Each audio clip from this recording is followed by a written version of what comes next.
Hello students. यदि hard work और smart work दोनों को ही आपका हथियार बना लेते हो तो सफलता आपकी गुलाम हो जाएगी। इसी मोटिवेशनल थॉट के साथ मैं डॉक्टर संगीता गुप्ता आपका मेरे उम्मीद चैनल पर स्वागत करती हूं और मैं आज आपके लिए प्लाज्मोडियम के बारे में कुछ बताने जा रही हूं।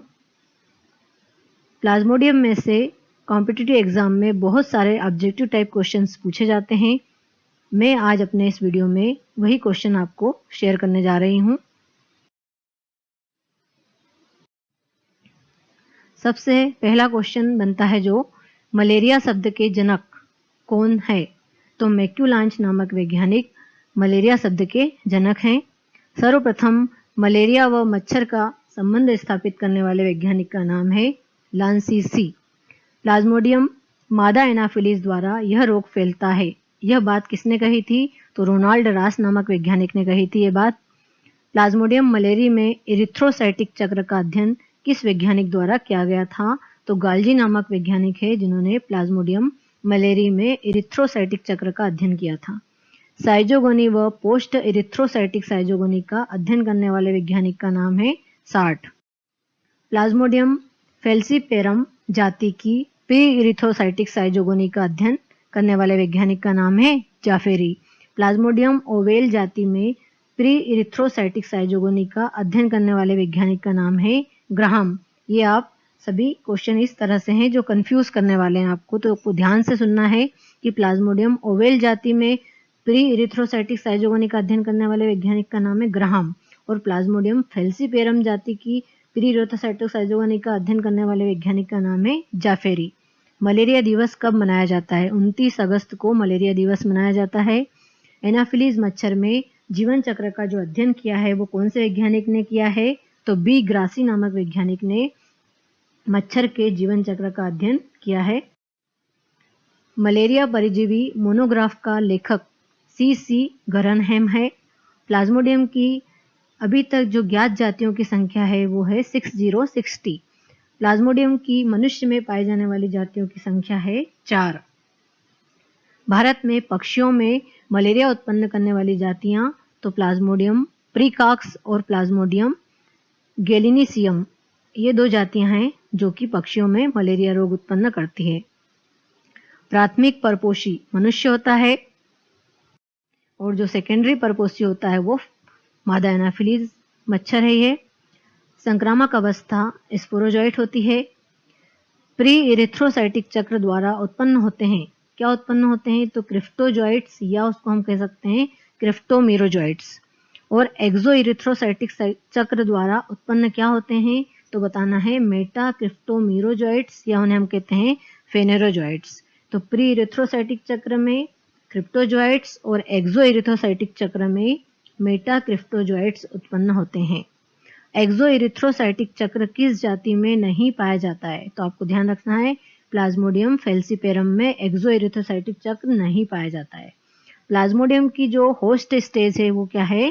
ट्रोफोजाइट स्टेज होती है। सिग्नेट रिंग अवस्था किस जाति में नहीं पाई जाती है? तो ध्यान रखना है कि सिग्नेट रिंग अवस्था भी प्लाज्मोडियम फेल्सीपेरम में नहीं पाई जाती है।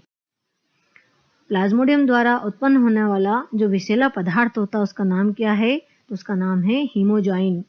ये विषैला पदार्थ होता है जो प्लाज्मोडियम द्वारा उत्पन्न होता है।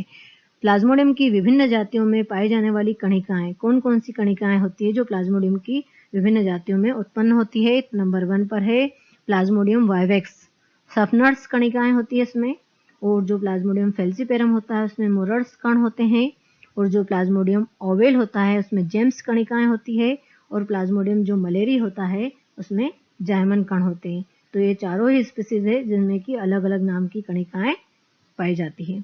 मलेरिया के कारण लीवर और प्लिया का आकार बड़ा हो जाता है। इसे कहते हैं, क्या कहते हैं? तो हेपेटोमेगेली व स्प्लिनोमेगेली कहा जाता है इसे।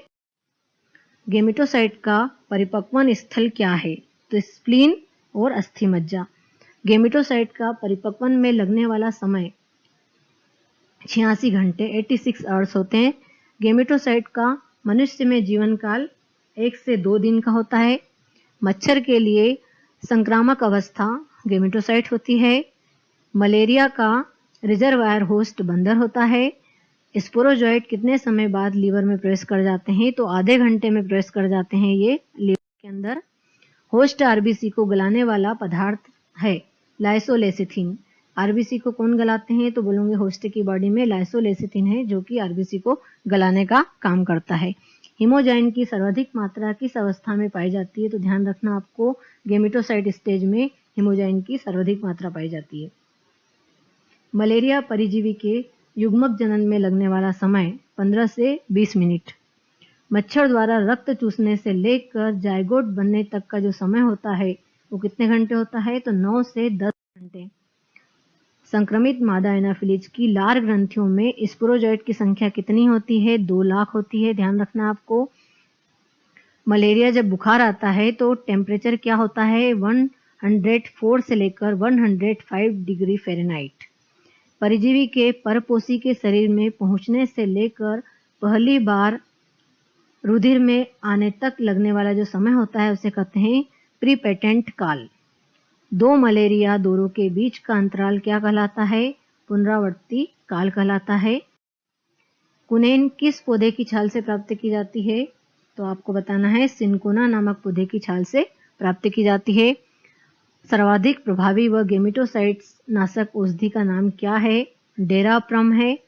सबसे घातक मलेरिया परजीवी की जाति होती है प्लाज्मोडियम फैल्सीपेरम, जो कि बहुत ही घातक होता है। इसमें पेशेंट्स की मृत्यु भी हो सकती है। पर्निशियम या सेरिब्रल मलेरिया का रोगजनक है Plasmodium falciparum. Black water fever का रोगजनक भी है प्लाज्मोडियम फैल्सीपेरम। तो प्लाज्मोडियम फैल्सीपेरम बहुत ही घातक मलेरिया पैरासाइट स्पीसीज होती है। उम्मीद करती हूँ मेरा यह वीडियो आप सभी को पसंद आएगा। Thank you.